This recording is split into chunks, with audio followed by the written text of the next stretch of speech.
সকালবেলা ঘুম থেকে উঠে বাড়ির দিকে তাকিয়ে দেখি ঝুম বৃষ্টি হচ্ছে আর একদম পুরা অন্ধকার হয়ে আছে। মনে হচ্ছে এখনো সকাল হয় নাই।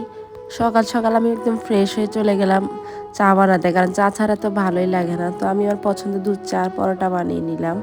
তারপর এদিকে যে আগের দিন রাতে রাজকুমারী পাপা আমার জন্য ঢেঁড়স নিয়ে আসছিল, তো ওগুলো আর খোলাও হয় নাই। তো আজকে চিন্তা করছি যে ঢেঁড়স ভাজি করব। তো আমি প্রথমে এগুলাই খুব সুন্দর করে ধুয়ে নিচ্ছি। ঢেঁড়স কিন্তু আমার কাছে খুব বেশি মজা লাগে, এই জন্য আমি মাঝে মধ্যে নিয়ে আসি।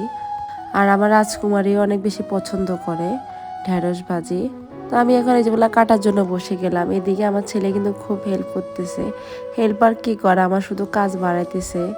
ও কোনোভাবে শুনতে রাজি না, আমি কোনো কাজ করতে গেলেও আমার সাথে বসে থাকবে। ও আমাকে একটা একটা করে দিচ্ছে, আমি ওকে বারবার নিষেধ করতেছি যে তুমি তোমার কাজে যাও, চলে যাও রুমে, তোমার আপ্পির কাছে যাও। ও কোনোভাবে শুনতেই রাজি না। ও সবসময় আমাকে কাজে হেল্প করতে চায়, কিন্তু আমি তো ওর হেল্প নিতে চাই না। কারণ ও আমার কাজ বরং বাড়াই ফেলে, হেল্প তো দূরের কথা, আমার তো এটাতে হেল্প হয় না। তো আমি এখন এই যে চুলায় সব কিছু দিয়ে দিলাম, একদম পেঁয়াজ রসুন হলুদ মরিচ সব কিছু একসাথে দিয়ে অনেকক্ষণ নেড়ে চেড়ে নিলাম।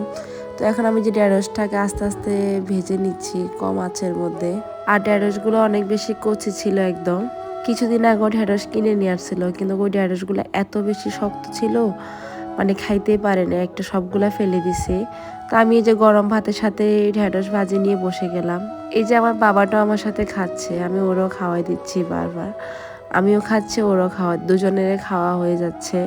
তারপরে যে আমি আগের দিনে তরকারি ছিল মুরগির মাংস, ওইটাও নিয়ে নিলাম। আজকে শুধু ঢেঁড়স ভাজিটাই করছিলাম, অন্য কোনো তরকারি রান্না করি নাই, যেহেতু আগের দিনে তরকারি ছিল। আর বৃষ্টিতে কার কি অবস্থা অবশ্যই জানাবা। এত বৃষ্টি হচ্ছে, দেখলাম চট্টগ্রামে পুরাই পানি উঠে গেছে। তো আমার আজকের ভিডিওটা আমি এখানেই শেষ করি। তোমাদের সাথে দেখা হবে নেক্সট কোনো ভিডিওতে।